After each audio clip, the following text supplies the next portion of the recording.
Hello, my absolutely beautiful astrology soulmates, and welcome back to the channel. Welcome to you to the channel, and welcome to Miss Nadia back to the channel. Love you. I I'm glad love to have you. you here. Yes, I'm so glad to be here. Now, I'm going to try not to get too excited because every time I talk to you, I just get ridiculously happy because I love you so, so much. So, yeah, I'm so happy to be here.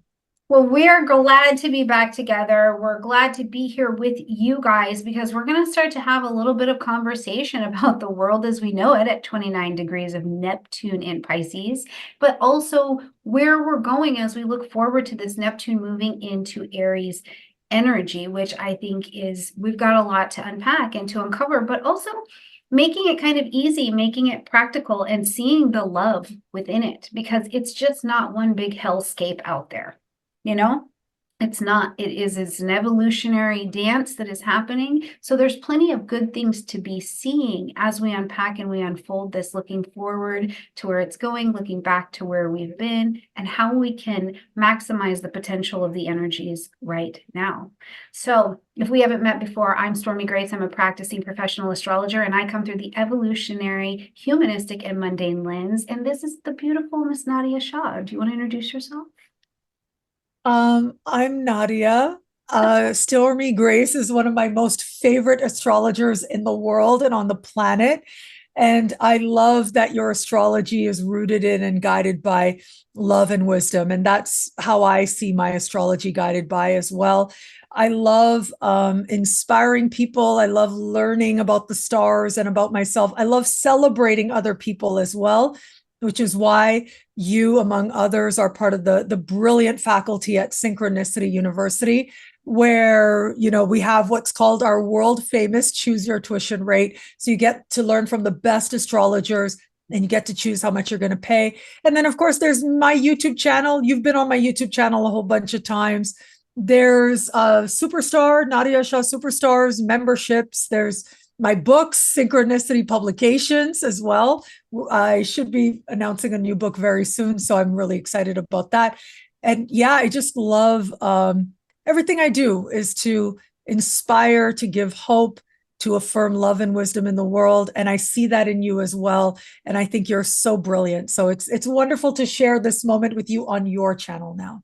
Yes, thank you so much for being here. And that is it. I think that that is what makes us in vibration is because we do move through the lens of love, the lens of love. And it's got to just be that way because I think that the human experience is a lot to take on.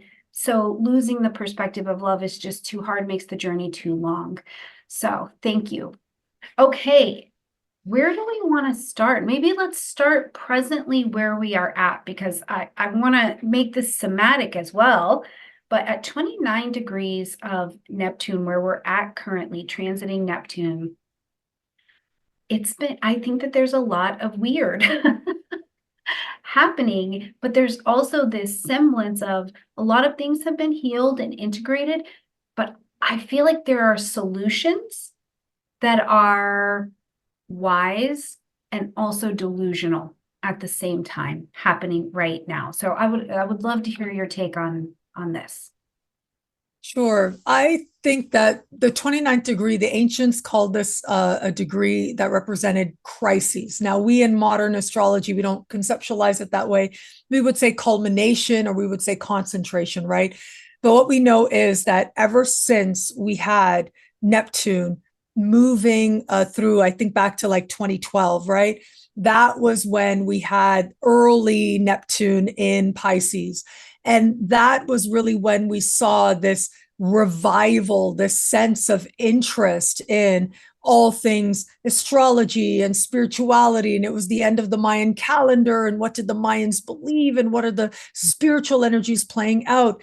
There was this heightened sense of the spiritual meaning behind it all, but also people, individuals wanting a spiritual experience. And I think that's part of what motivated the rise in astrology. Like overnight, we saw astrology being discussed in all the, mainstream media platforms out there. But we are now at this point of culmination. And I see this as a time when whatever happens now it represents this fact that we are coming to the end of these larger cycles. And the larger cycles include the fact that we've had Pluto and Uranus moving through Earth signs, right? Pluto since 2008 in Capricorn. Right now, we are getting that more of a taste as you and I are speaking of Pluto in Aquarius a little bit later this year in September, right around the time that Neptune leaves the 29th degree of Pisces.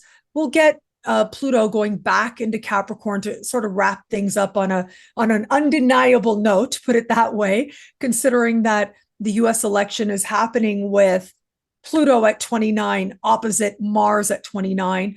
And so you can see this degree of 29 itself being incredibly important.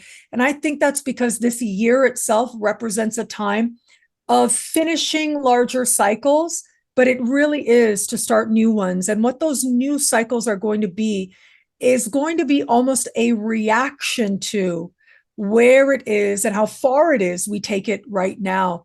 And I love that you mentioned this idea of like delusion. Yes, it's supposed to be inspiration. It's supposed to be filled with faith. And in a way, it has been, but it is through May and into September for about a 5-month period of time as Neptune just hangs out at 29.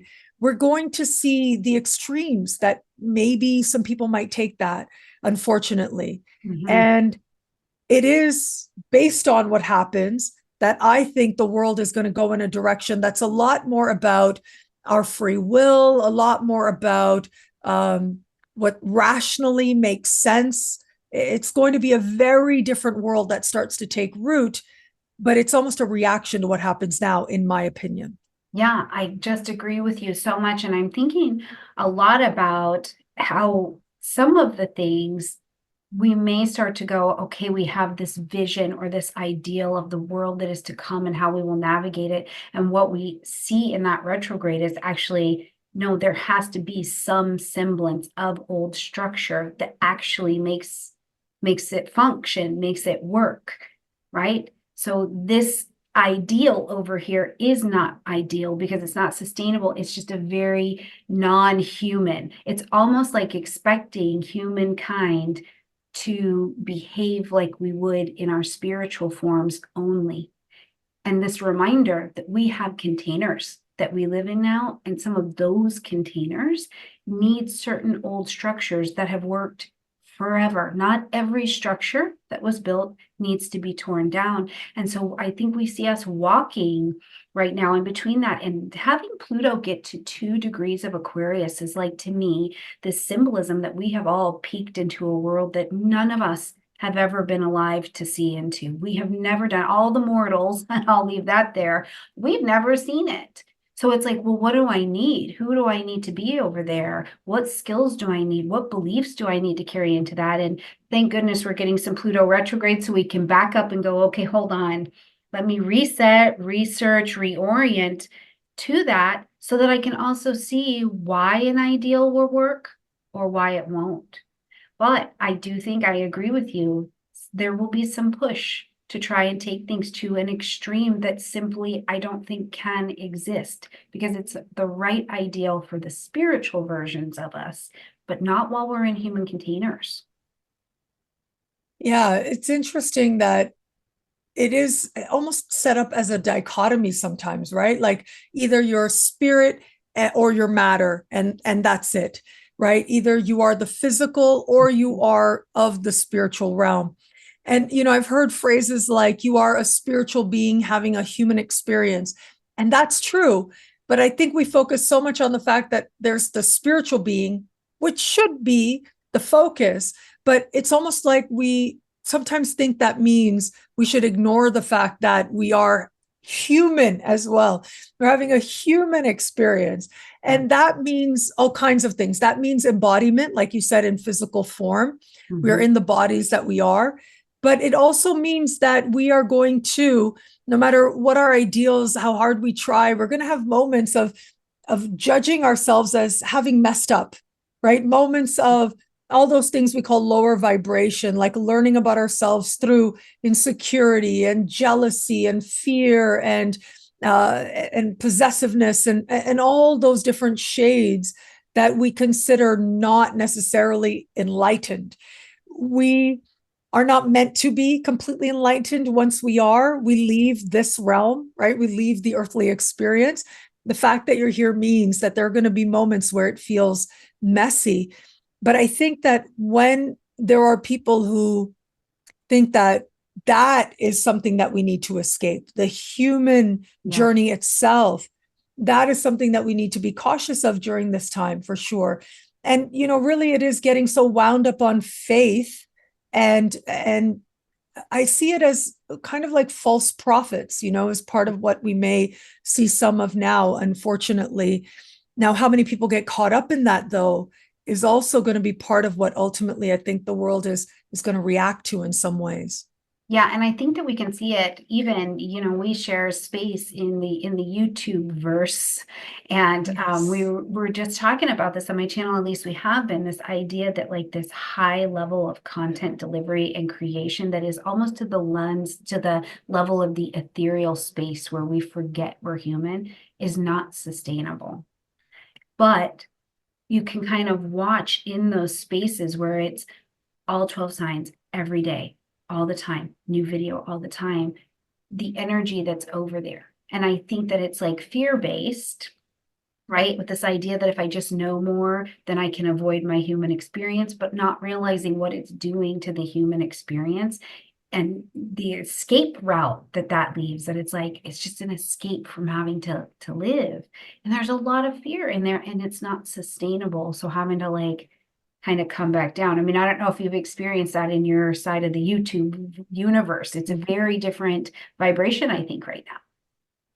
Well, there are phases that any YouTube creator goes through. I've been on YouTube now for almost 16 years, right? And so when I started my YouTube channel back in 2008, there were very, very few astrologers. I mean, I think the collective hadn't really tapped into the potential of what this could be. And I know for me, I didn't even think about that part of it. All I knew was I had something to share and I just wanted to share it. And okay, here's this website, and I could do it. And so that that part of me that desired to do something good, to inspire people, to give people hope, which has always been what I wanted my life to be about. It was like, okay, here's something, and maybe I can do it here, right? And we, especially those of us very early in the early days of YouTube, we sort of figured it out as we went along. But like once a year, I teach a business class over at Kepler College, a very prestigious organization, astrological institution.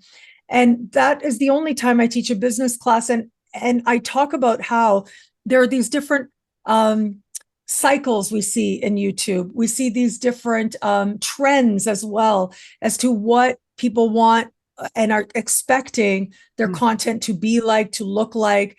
And yeah, there was a time when it was a lot more about you looking like you're talking on a webcam just to the people who are watching you. Now it's more like of a production quality. And so I understand, of course, as a content creator like yourself, yeah, it means more effort, right? It isn't just about looking into a camera and talking. You and I both can do that, right? Like that's the easy part. But yes, as you are for your work and for your contribution to the world, if you're looking into a camera and talking, it can get profoundly isolating as well. I think this idea of, needing to crank out content, a friend of mine, astrologer Michael Barwick, he uses that phrase, got to crank out content, got to crank out content. And I'm like, okay, you got to relax, right? Don't put Right. this pressure on yourself. Like, relax. Just do what feels right, create what feels right for you, feel good about whatever it is that you're putting out there. That's what we can do. But yeah, I mean, there's more content than ever. And I think if we get, as creators, I see it as a creator and then also as those who are our friends and fans who are watching us. Mhm. As a creator, I mean, I think it is such we have to be careful not to lose focus of where it is that we have strength, which is what is it that I have to share? What is my connection to the sky? How am I going to say it in a way that I can be at peace with? Like these are more empowered questions. But when we start thinking that, oh, look, I remember you talking to me about this once as well, because I know I've been on YouTube for a while, and you said something like back at Norwalk in 2022, you were saying like, oh, I would see Nadia Shah and she'd be putting out all these videos, and I'd be like, oh yeah, if she can do it, I can do it, and I got to put out videos, and I got to put out, right? And I hear other people say that to me sometimes as well, and it's like try to do that from a place of love and inspiration, and not from a place of what you have to do, what you have to make happen, because those are very different energies. But yeah, there's more content out there than ever. But I think that when you have something that is uniquely your own, which is your own relationship to the sky, nobody can do that the way you can do that, right?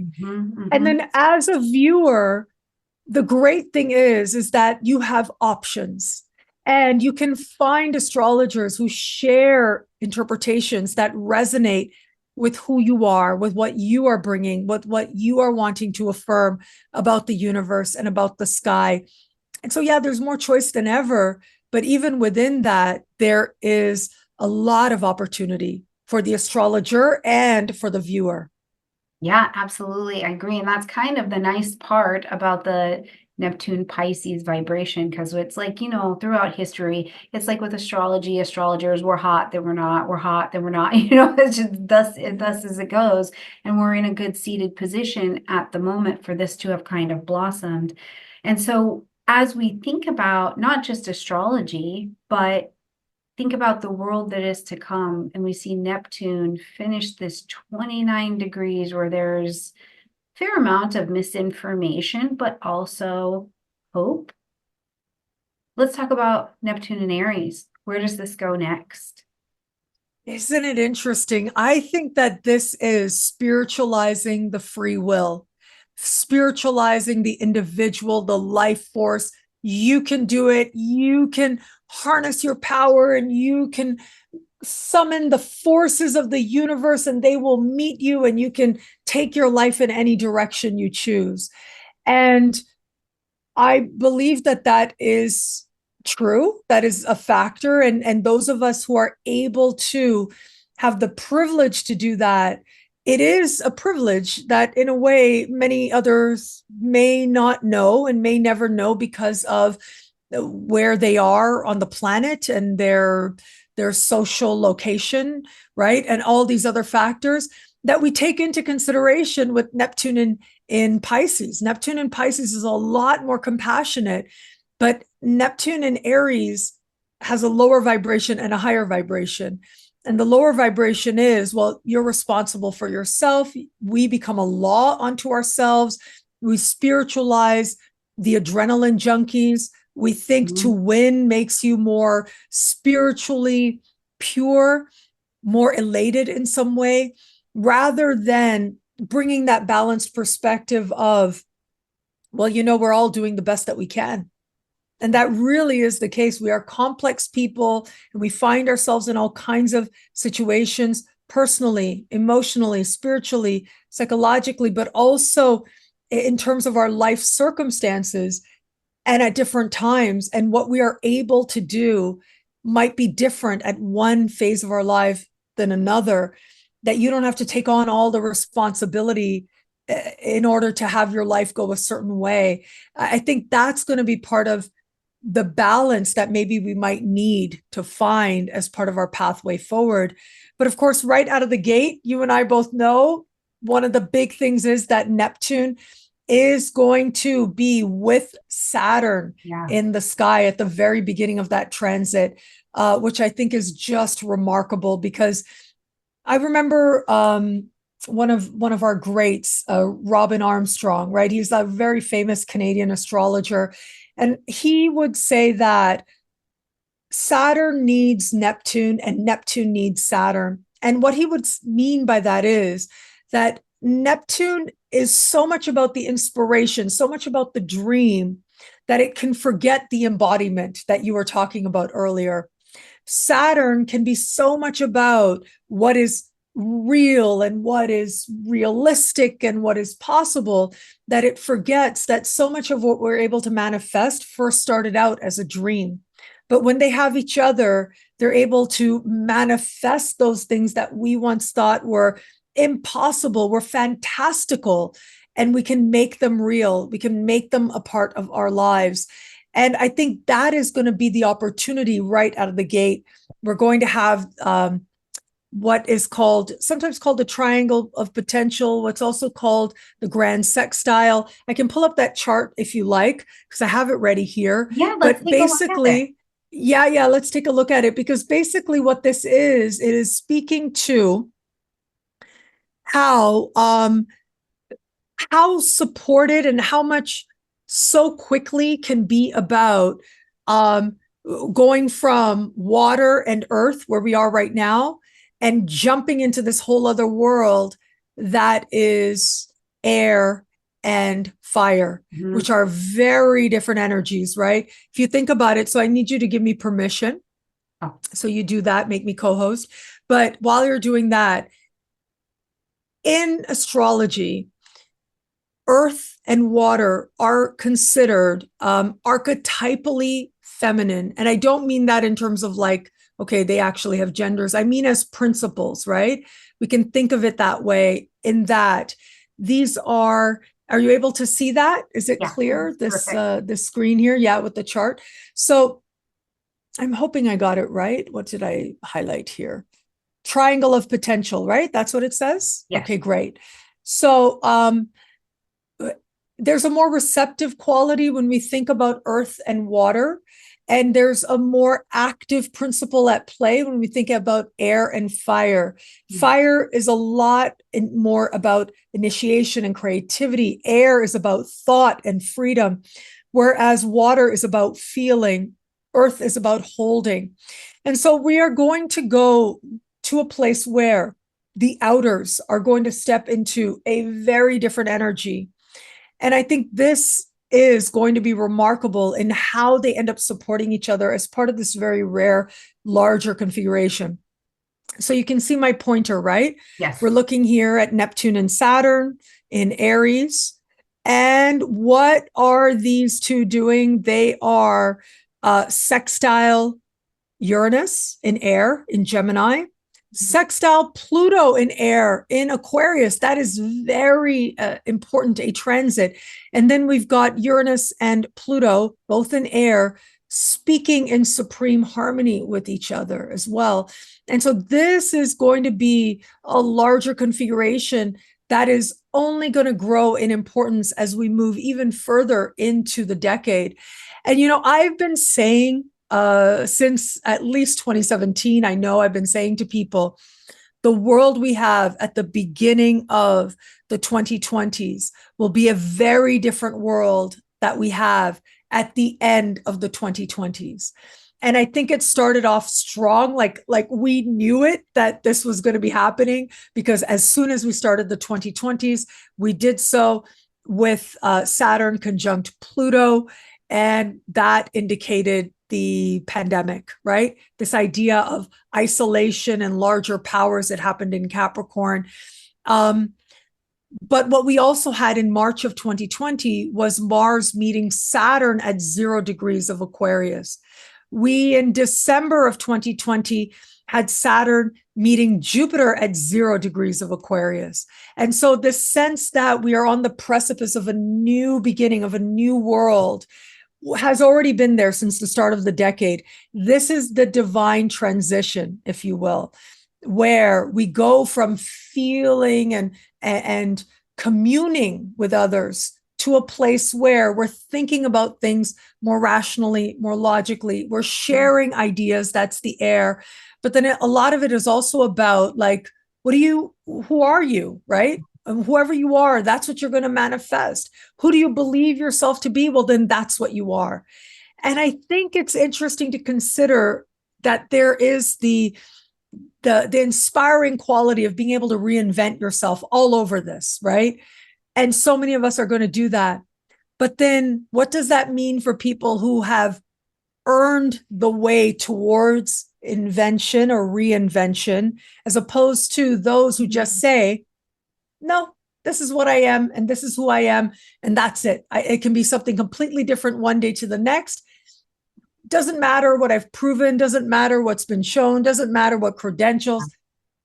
Yeah. This is it. This is me, and that's enough. It'll be interesting to see how we're able to move forward with that as a collective. At the very least, there are going to be brand new understandings of what it means to be a person. I think so much of what we move towards here in the middle of 2025 or beginning in 2025 is going to be a reaction to what it is that takes place this summer with Neptune at 29. What are your thoughts as you look at this? Yeah, well, I have several thoughts. First of all, yes, everything you said, because I think that's beautifully said, but I was also looking at this basket configuration and thinking about how important that Venus being just separated from these aspects is going to be to tie the whole story together, because really this place of coming back to what do I value? What is the joy that I value? What is the expression that I value? And that there is going to be, it's going to be so importantly tied to this. Because also the other thing that catches my attention is that, we've got Neptune, this watery body, right? More of that receptive, watery quality in a Martian ruled sign, which is it's not receptive, right? It is like that go getting, moving kind of energy. So to bring in the vastness of all of this nice conversation, it's bumpy, it's a bit uncomfortable somatically, and having to get clear on what do you value? What do we value? What do you value enough to add to the whole? And that may be this concept as well of, in Aries, we're leaving some people behind. And I think it's right. I think that that's right. It's not about everybody shouldn't have rights to food and water, but it will be, I think, in a personal level down to homes, this place of I have to tell the truth about what it is that I value and what do I align with now, so that also the next shift of where I add my value to a collective can present itself. And that means that some people, places, and things will also fall away, right? To get into the right alignment. And that's a bit of a bumpy personal, sometimes I think, transition. But I do love that we've got the capacity of Aries here, where it's like, it's okay. I can innovate. I can go forward. And I think that we're going to need that, because whether it is this idea of huge reinventions, like some of the things we were talking about, where people are going to just decide, I have a YouTube channel today and that's going to be it. You know what I mean? Or if it's just even within the context of a home or a marriage to say, this is what's important to me now. And I realize it. And that in and of itself can be a shocking personal conversation of, oh no, I really know it.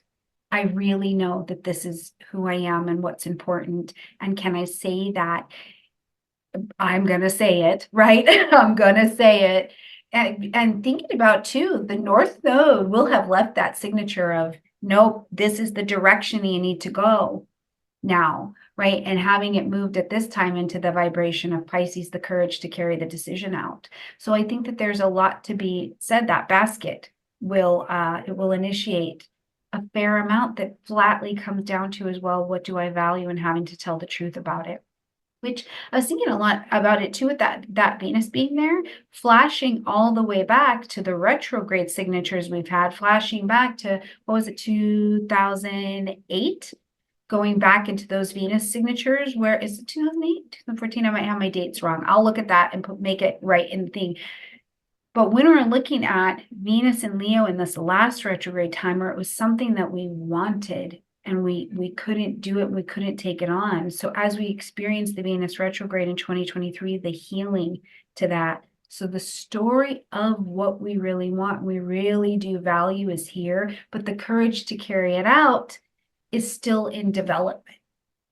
And I think we need the developmental tension that we're in right now.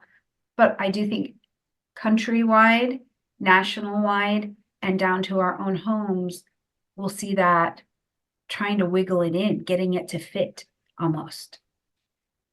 Yeah, I love that you said it's about this is who I am, which is such an Aries understanding, right? This is who I am, and I am going to own whatever power I have to be who I am.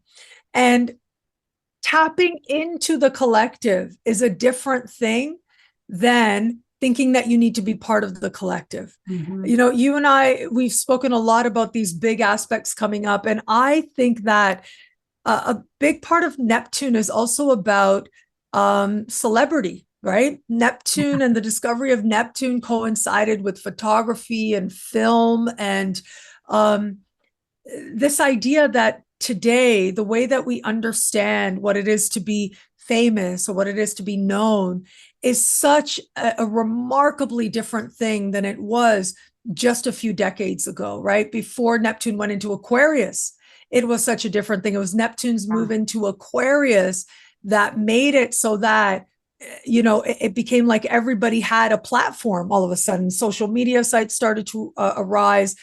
And that Aquarian energy in and of itself has such a strong dichotomy to it, where it's like, okay, I am going to be myself and I'm an individual, but the collective is also strongly indicated here. It's this rebellion against the whole, but it's also knowing that we belong to larger wholes and groups of people as well.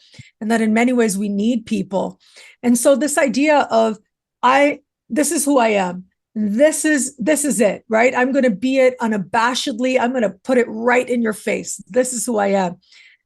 But then we've got that harmonious connection to Pluto happening as well. Right. And I think that's about more of us learning to tap into the collective and the tools of the collective in order to be able to be that independent truth self that we feel inspired to be. But my hope also is that these energies give more people permission to be in a place where they can be themselves and feel safe and feel at peace with themselves, And I think a lot of that is going to come down to seeing what actually has been proven to work, right? It's this emphasis on rationality that I think is likely to take root. And we as human beings, we also need magic, right? That's the thing. And I think that's part of what was awakened, the healing power of magic, and how astrology is a part of that, which is why astrology sort of went through the roof with Neptune and Pisces. If it is that you are a law unto yourself, if it is that everybody has, like, Andy Warhol said, everybody will be famous for 15 minutes, but it'll probably end up being something like 15 seconds, right? And we see it now in real time. But what I also think a lot of this indicates is a world that might become more niche. And we're already moving in that direction, meaning that we already are in a place where the algorithms have gotten so good that you could be online and you can create a space for yourself where you don't come across any kind of information that you don't want to. Mm-hmm. Like everything being shown to you is like what you've already seen. Yeah. And so much of the online world, the digital world, the algorithms that get better and better every day with artificial intelligence learning and all of that mean that there are people who are absolute superstars among certain groups that nobody else knows, right? I mean, I joke about this, and I'm really grateful that I've had some recognition for what I do. I've been doing it for a while. I've written all these books, all this wonderful thing, and my work has reached a lot of people, and I'm really grateful for that. And I know when I go to an astrology conference, it's like I'm Madonna, and it's really, really nice. I love it, right? Everywhere I go, there is no me being anonymous at all. Everybody's looking at me when I'm at an astrology conference, when I am in the hotel, going through the rooms. Yes, people recognize me. People are stopping me and wanting to talk and giving me wonderful feedback about my work and saying they know me. It's wonderful. But for much of my life, especially when I am, traveling, because I am a very avid traveler, yes, wherever I go, I'll put it on social media like, hey, I'm in this city. If you're around, I'd love to meet and say hi to friends and fans. And there's pretty much always someone there who is familiar with my work who says, yeah, I'd love to meet you. But for the most part, I can be in places and be anonymous, right? Which means that I can live my life and have my experiences and have things that I do that I might regret or learn through or whatever, without necessarily feeling like there's this spotlight constantly on me. But then the spotlight shows up in moments that I do not anticipate at all, right? Like I've been spotted and recognized in like the middle of Mexico City. It's happened a couple times, and in other places where I really didn't think it would happen at all, in Barcelona. And so it happens. But imagine that there are people who really, they are superstars. And this becomes Amen. more a common thing for more people on the planet, where they know, if I go to this sphere, if I go to these Mhm, spaces, mhm. everybody will know me. But if I go here, the chance of somebody recognizing me is very, very minimal. And what that's going to mean for celebrity, for fame, for reaching people, for entertainment. You yourself become the source of entertainment for a lot of people. Um, but how does that work then in terms of a larger understanding of what is entertaining at all? And you and I have talked about what that might mean for astrology, where, even now within astrology, there are certain branches, right? And right now, we're able to sort of be under a larger umbrella, and we are. But, like, for example, there's evolutionary astrologers. You talked about how you connect to evolutionary astrology very strongly. There's Hellenistic astrologers, traditional astrologers, Vedic astrologers, what else? Mundane astrologers, electional astrologers. Like, it can go on, right? Different people have their different areas of expertise. Now, imagine if this world keeps going the way it is, more and more niche. You're going to have people who are absolute superstars in evolutionary Right. astrology, where those who practice Hellenistic astrology have no idea who they are at all, right?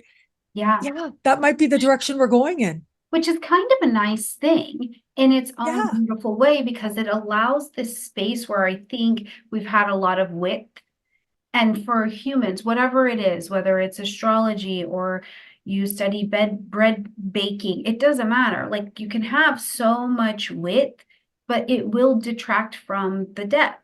And so in this way, I think that in finding the what do you do, who do you help, and you getting to go so deep, it naturally makes space for the whole. This place where it's like, yep, you know what? I don't do medical astrology, but this person does, and they really specialize in that. And making space where that's, very Neptune in Aries, I think, because Neptune does come to wipe that ego out a bit as well, where it's like, I'm just not everything for everybody. I am this. I do this, right? And getting to have such passionate ownership for that is a phenomenal thing. And what would it mean to society as a whole to give you back some of your life, because you don't have to be everything for everyone, which is a very Neptune and Pisces concept. I think that I am everything. It's the great womb. I've always been everything. And it's like, listen, honey, you have a shell. Okay. You are not everything. We cannot do that. So there's a massive, I think, amount of freedom in identifying that way as well.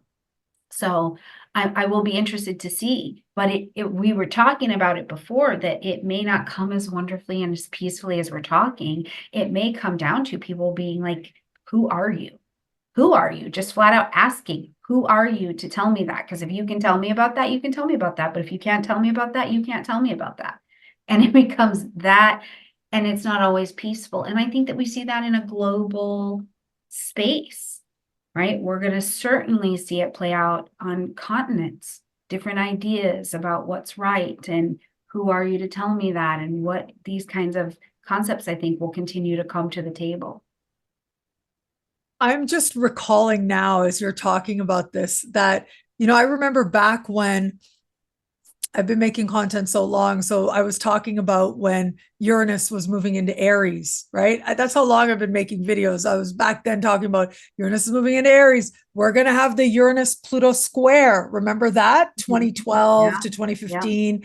And I remember at the time saying that I saw that as the end of the gatekeepers. And so, Mhm. what we would see, and I remember saying it back then, is that we were going to see mini empires like popping up all over the place, and technology being a big part of it. And that's exactly what's come to be, is that people tap into these technologies, including social media. to be themselves, to express themselves, to do what they really want. Very Uranus and Aries, and not wait for someone to give them permission to do it.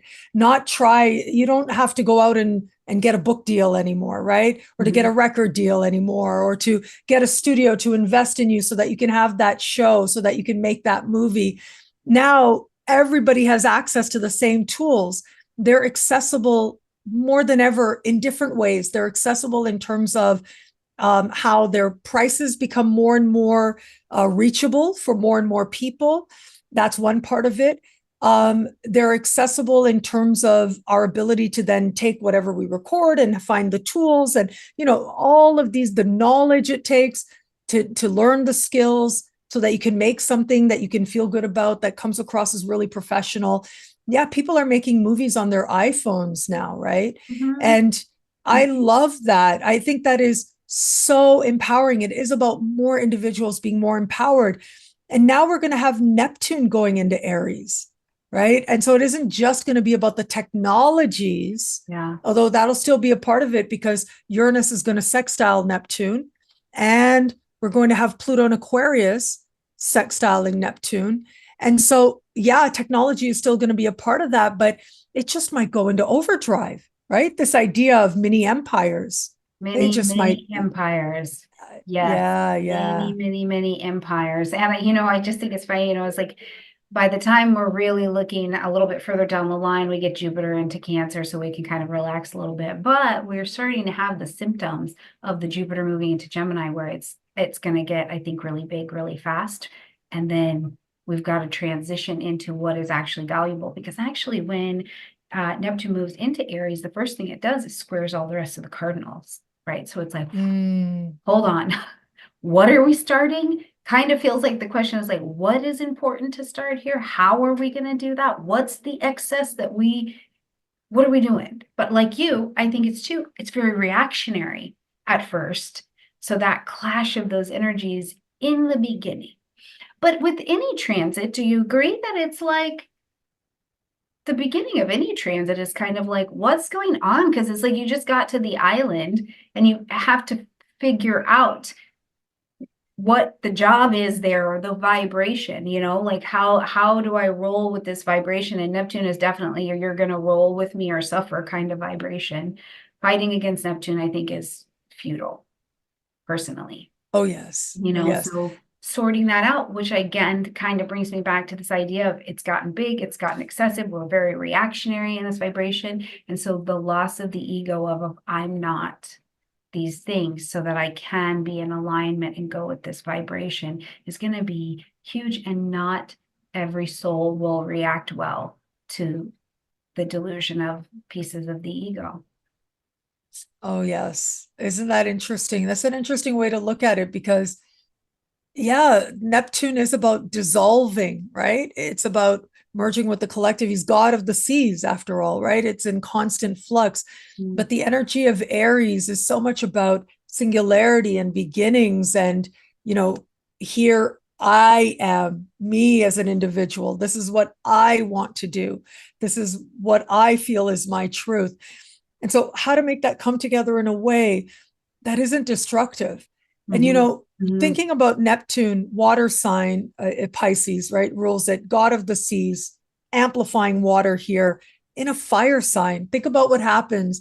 Fire puts out water, right? Yeah. That just might be a moment where compassion and whatever that is sort of either calms right down or becomes something else for a period of time.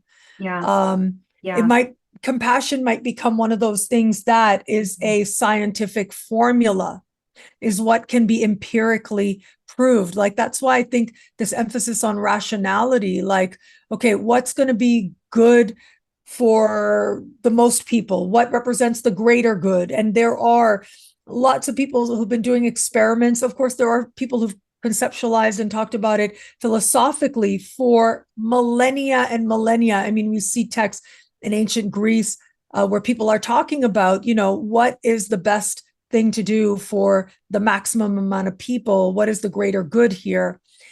I think that there are real formulas to it, right? And lots of evidence to what that might be. And we might start going in that direction. But the thing is that we as people are more complex than that. We're not just about what makes sense on paper. Far from it, right? We Yeah. want things for all kinds of reasons. And sometimes what we want conflicts with something else. Our reasonings conflict with each other as well, because we are complex. And even that, if that could be understood from a place of not just to understand how to help people, but also as a way to be more compassionate towards others. Another friend of mine that people have seen on my channel, my dear friend Andy of Wise Ass Astrology, I remember him telling me, like, because I've known him for so many years now. And early on, he said the reason that he likes astrology is because when he understands the astrology chart, he doesn't take anything personal. Yeah. He understands that people are doing what they're living their chart. And Right. in a way, they kind of have to. And so you Mm-hmm. can't take it too personally when you look at it that way. And that is highly relative. That is a different thing than saying, okay, if you do A, then B will follow. So you got to do A because ultimately A and B coming will get you to C, and C is what you really want. We don't take into account that, well, actually, what we want is varied and we go for different things for different reasons. Mm-hmm. And sometimes those reasons don't make sense to other people. Sometimes those reasons are not about what we're creating. But, I think about Sigmund Freud. I love Freud's work. Um, a lot of his theories have been debunked now after all these years, but, he was a revolutionary in his own time. Lots of criticisms of his work now as well. Totally legit.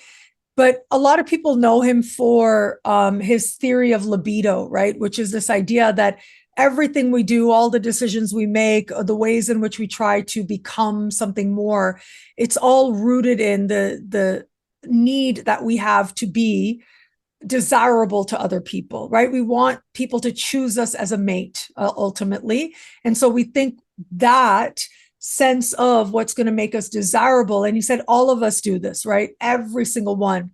We want to be put forward as someone who is vital and alive and all those things that would make us a good partner.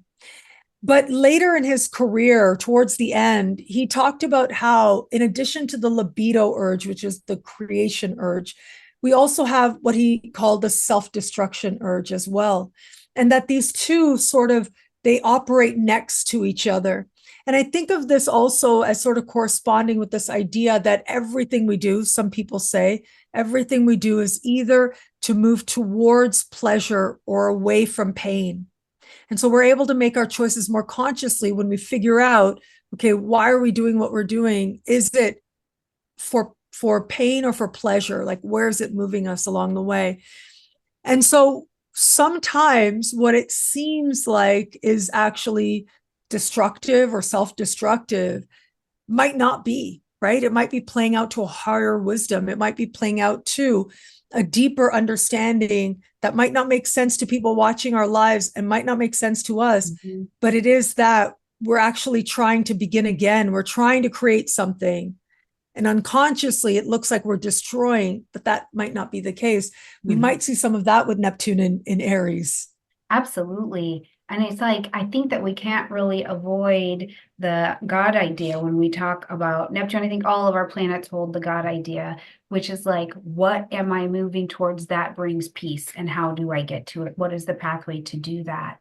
And looking at the actions and desires that guide me along that path. What are the ideals that I even have that make me give me that sense of being in alignment with that higher power, higher self, whatever we call it, right? Or have I ever even allowed myself to explore that particular side of myself? Has that never fit into my own identity before? I think that's going to be really interesting where we see that, because what happens, what do you do when you come to the edge of all you've known?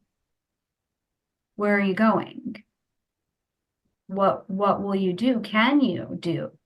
This is going to be a question I think people in their own way of identifying it are going to find themselves on the edge of needing to answer. And I think this in and of itself will create other separations, factions, things like this, but certainly divides And I think that they'll be very visible though, right? They'll be very extroverted. They'll be more Aries. I think we'll watch people move with a relative sense of peace who have found that connection, and we'll watch people moving at the pace of trying to find the connection as well. And neither one are right or wrong, right? It's simply the dance of getting in alignment with wherever you connect, whatever that great sphere happens to be, which I think is going to be just really interesting. I have this other thought though, Nadia, and I'm really curious to Brilliant. see. Okay, can I just say, you just said a quotable, you really need to like cut that out and put it on TikTok or something, right? You said, "What do you do when you come to the end of all you've known?"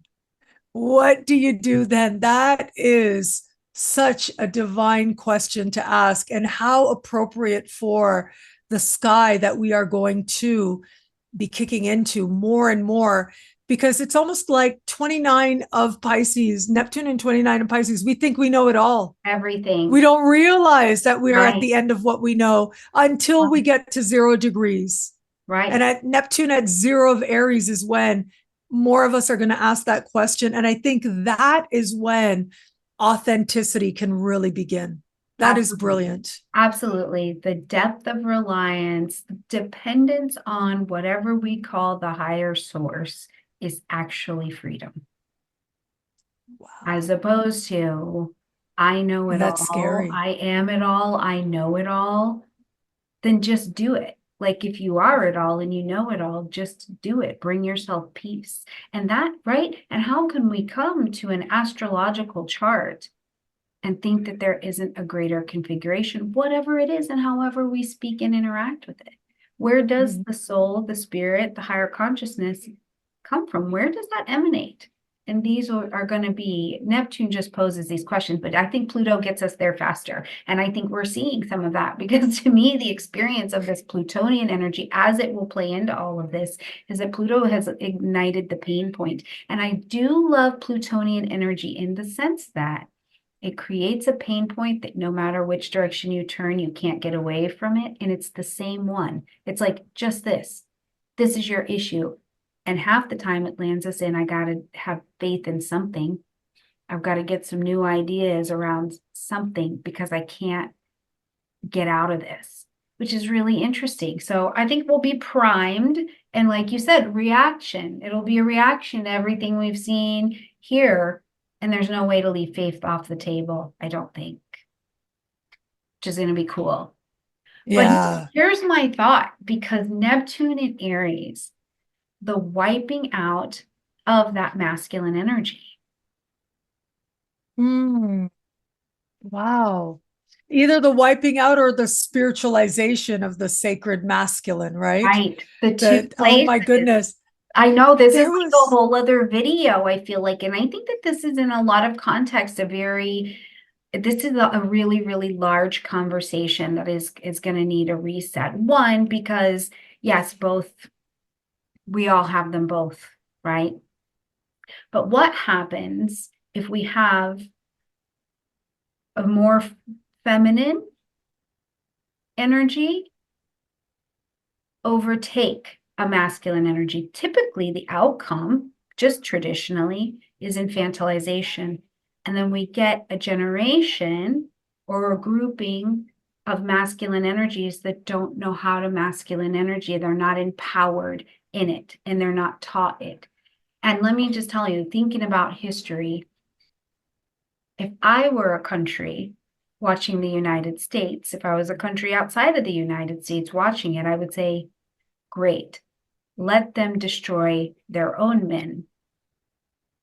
We don't need to do anything. Let oh them, my God.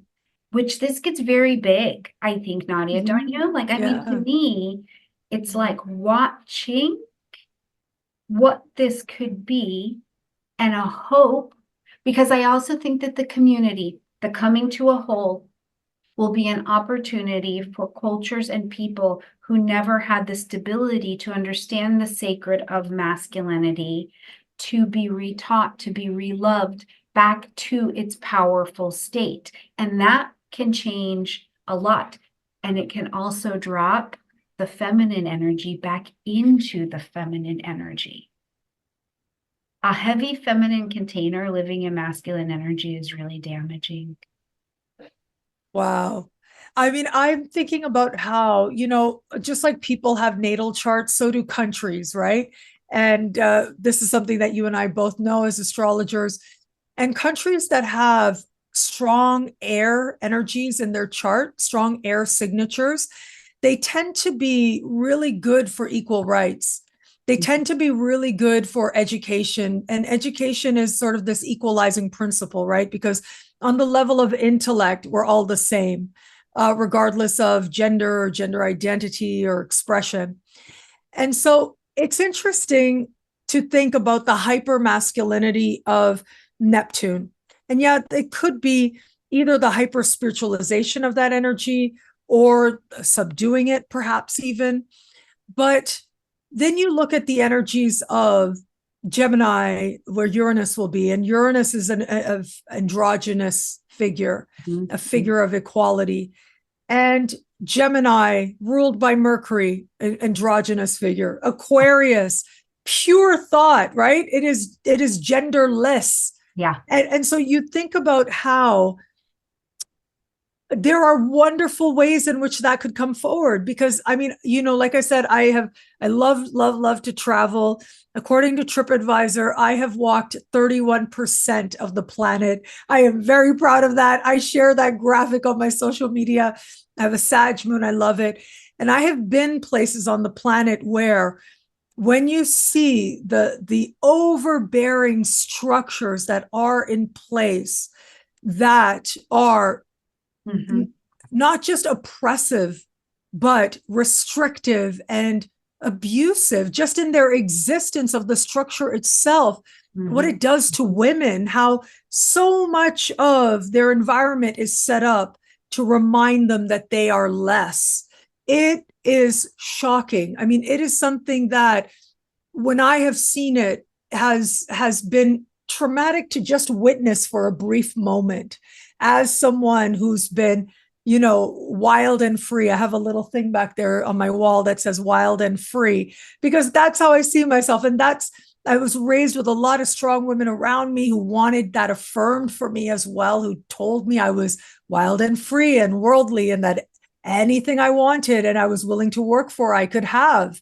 You can have anything you're willing to work for, is what my parents would constantly affirm to me. And they were feminists. And so I think about some of the things that you just shared. And my hope is that at least with the higher vibration, we start to see an ability for more of the world to kind of catch up so that there is balance, so that women aren't hypersexualized the way that they are in so much of the world right now under really oppressive patriarchal structures. Then maybe, okay, we'll see how that balance can come about in those places in the world. And, I remember once talking with, I know someone you've interviewed as well, Stephen Forrest, right? One of our living legends. The first time I interviewed him, because I've interviewed him a few times over the years now, he's very generous. And the Hmm. first time I interviewed him, I remember he was talking about feminism and equality. And he said something that surprised me. He sort of in passing said that feminism is good for men. And that I had never considered in all my years. I had never had it positioned to me that way, that feminism is good for men.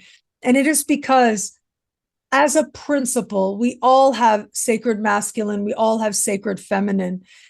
Can we find ways to honor them all without, like you said, being the container of one, but being the other entirely? Can Hmm. we find ways to honor both within each of us, but also not be hyper fixated, hyper identified with principles of masculinity and femininity, right? To be able to rise above it to that place where perhaps Uranus and Gemini and Pluto and Aquarius are going to invite us to go. That might be real liberation there. Yeah, it's going to be an interesting dance because I think it's like, where is the idealism, right? What is the idealism here? Because there's a whole other camp that has the idea that the actual return to some of the natural concepts that have simply been misunderstood and abused would be the right order. And we're going to have to watch and see and walk and create the world together, because it is interesting being here. I'm like you. That's why I think we love each other too, because we're like, listen, I'm in Dubai, I'm in Turkey, we're just Yeah, we are. We're both like that. Yeah. going out to see what else. And here in Spain, something I've been able to see and participate in that I haven't in Canada, in the US, even in the UK, is the space of a country that's old. They've kind of been through their stuff. They still have their stuff. There's no utopia out here, just know. But they've understood that if we celebrate our women or create a space for this feminine power to be, the whole community goes just fine. The men can own and be in a masculinity that's not so violent. And they have their own issues with both of these for sure, right? But then the society is functioning and both roles are more empowered. The children are healthy. The money is better, right? There's just a balance that is like not, it's unhealed right now. But also, I think about the United States and it's in its teenage ship right now. Spain's old. You know what? This is grandma's house. I'm at grandma's house because it's cool over here. But in the US, I think the Neptune in Aries is going to provide containers for healing so that we can also understand where the sacredness of it has been abused and where it's also been over romanticized. That it's like, listen, masculine energy is likely not, one version is not just what you read in that beautiful romance novel, and it was hot and we loved it. But Bob the Builder is not roaming around this planet like that. Where do we speak to healing the wounds of masculinity in our masculine carriers as well as people? And How do within we do that? ourselves. And in Yeah, ourselves, yeah. absolutely. And what does that mean? Neptune is a charitable energy. It means there will be the sacrifice of my ego to love my husband's masculinity to its full potential. Because I think, as a person in a community with other people and also as a married person, there's a king and a fool in all of us. And which one we speak to will be the one that grows. So as a community, as people, where are we speaking to each other? These are going to be concepts that are going to be huge, just huge. I I know that you and I both are women who love being women, right? We love glam. You and I both, we share that when we see each other. And being glam is just one way to be feminine. There are lots and lots of ways to be feminine, but that's our way, I think. I know it's my way, that's for sure. I love all the girly stuff. I just love it so much. It's so much fun. It reminds me of when I was a little girl and I would watch my mom get ready and put her makeup on and just how gorgeous she always was. And she still is, right?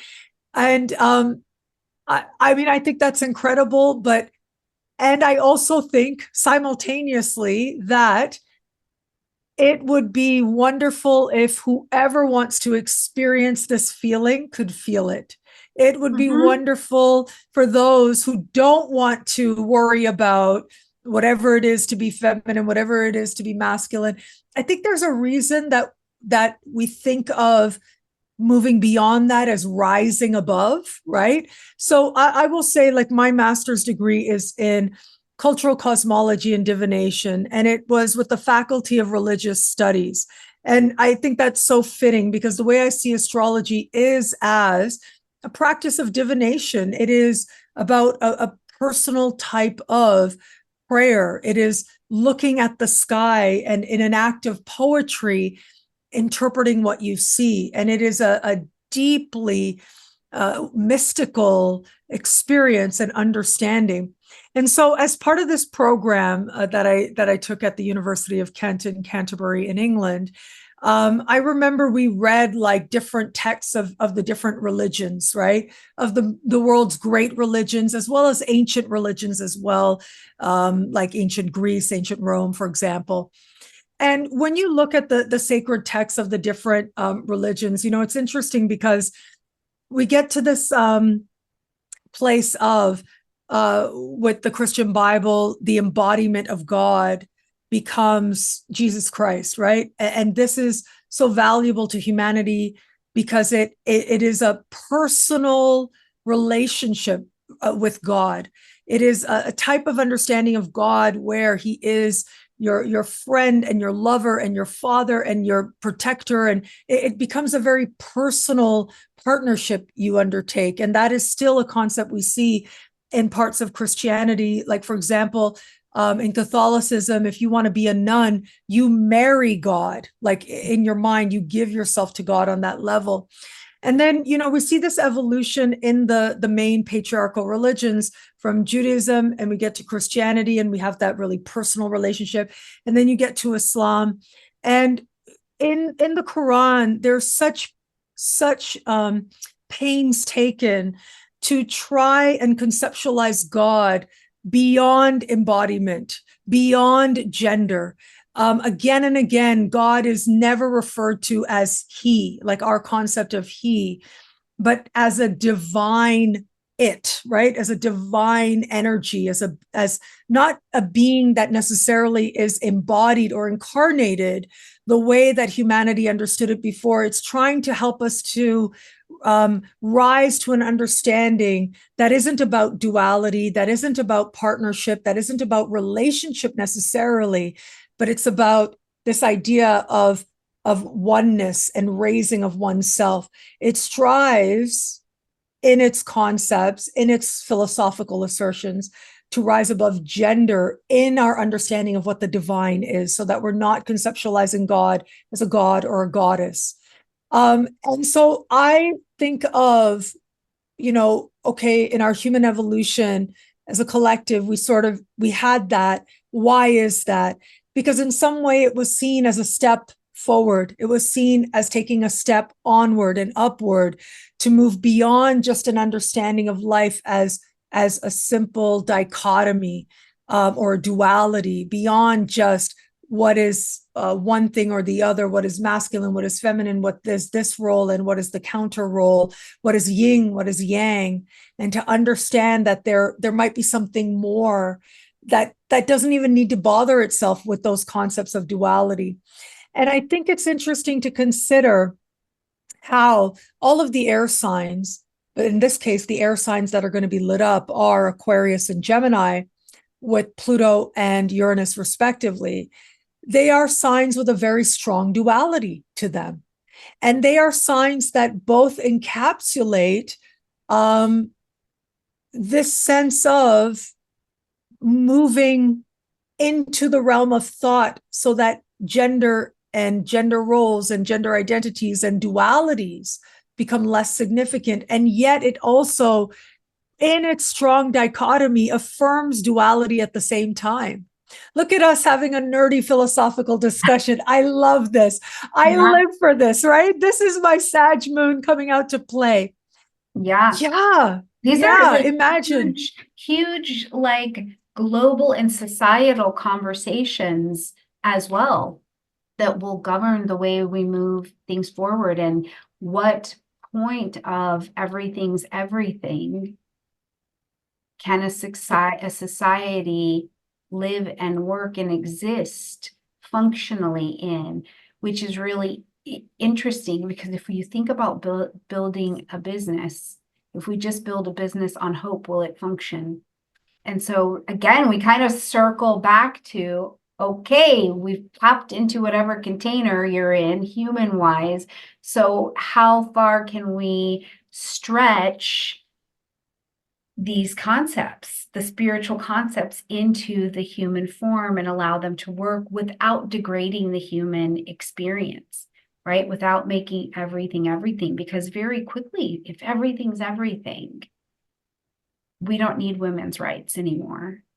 Because if everything's everything and everything's okay and everything's spiritual, some other concepts that we have in the world that we want structures around become problematic, right? Wow. There's a push right now, at least in the States, for pedophilia to be okay, because it's not Oh my pedophilia. God. It's just, what is it called? minor Wow. What kind attract. of psycho people are Fun behind here though, that? right? Because Oh, this is the thing. This is the thing, right? yeah, yeah. It's not pedophilia, it's minor attracted relationships. And is everything everything? Is everything Of everything? Because if everything's everything, it's not just you can wear makeup too. enough. It's everything, everything.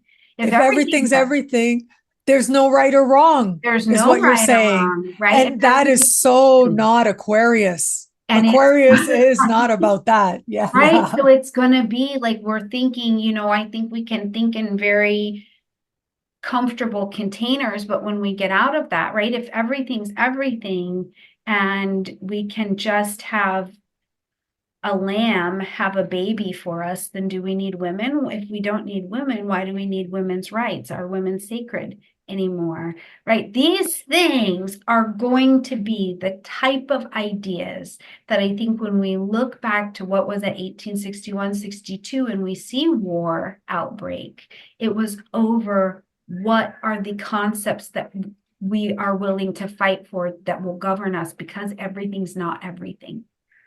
Hmm. That's some Neptune in Aries as well. So, oh my gosh, you guys, if you're Look at watching right us. now and your head is spinning or you're getting an emotion or an intuitive gut reaction, that's Neptune in Aries. Yes. Tell us what that is in the comments. I'd love to see Yes, what how share people with are us. responding to that. Yeah, yeah. Absolutely. And we want to hear, and Nadia and I will come back to this video, to the comment section, because that's what I love about both of us. We want to engage. We want to have a Yeah, we love conversation as it. we're walking it through together, because we're all just walking each other home in the end, but we're doing it in human forms. Mhm. Yes, we are in human form, but also as multidimensional Oh, beings, and we're operating on the human material, but we're magic and we're able to make magic happen. And this yes, conversation is quite magical. I think this conversation was quite magical. me too. I feel like it was You're you're so so good. you're so brilliant. I love you so much. I love you as an astrologer. I love talking to you. I love sharing with you. I love hanging out with you. I love working with you. All of it is wonderful. Thank you so much. And thank you guys for taking the time to watch this video, even if you put it on in the background while you're making cheese or you're knitting, or we're so Making diverse. cheese. We are a People are diverse on the community here. farm. Listen, there I is a love it. diverse community of If people here. I love who it. is if people out there are making cheese, invite me over. I would like to try Absolutely. some of that fresh cheese Listen, I'm that in you my got Nara making. Smith era. I am in my Nara Smith era. And if you don't know who Nara Smith is, I'm actually going to leave a link to her stuff down there. I love that. And I'm in that era. She said my kids wanted cinnamon toast crunch this morning. So I got up and made it. And I was like, yes. Oh And then my God. Do you there's, know oh, go ahead. my mom the other day made yogurt for the first time in her life. She made yogurt. Fantastic experience. Oh my God. I'll never buy butter again. I haven't bought butter in years. I'll never make butter again. But I'm a Taurus also, so I'm like, I bet you I can make that, right? But it's these things where it's like whatever you're doing, whatever you're into, and you've popped us on in the background to think about this, to engage with us, to be prepared for conversations that are on your doorstep. Thank you. Thank you so much. And we'll be back. There's more conversation to be had about the world that is forming. And both Nadia is with you every week. I'm with you every week. We're together sometimes. We'll be together in Australia. We're here In to, January, yes, we will be in we're here Australia. to walk with you as guides. We're just shining the light. You get to uncover what you see in front of that strobe light, that flashlight, but we're astrological guides, and that's precious. Or in the case of me right now, dressed for Studio 54, the disco strobe ball thing, right? I literally, when I was coming online, I messaged Stormie to say I was coming online. I said, I'm ready for Studio 54. And yes, here we are, ready for Studio 54. And that was a wild ride right there. That was a ride we took together. That was a lot of fun. It's been a good journey. All right, you guys, I love you so much. Thank you for spending time with us. Where do you go next? First of all, check out the next videos that I will pop up here. One is mine, one is Nadia's, where we're both discussing the concepts of Neptune in general. So if you don't have a relationship with Neptune, or it's murky, or you're like, I'm a pure Neptunian, check that out next in these videos that we'll put at the end so that you can keep this journey going and keep the conversation going with us as well. I love you very much, and we will see you next time. Bye, everybody. Bye.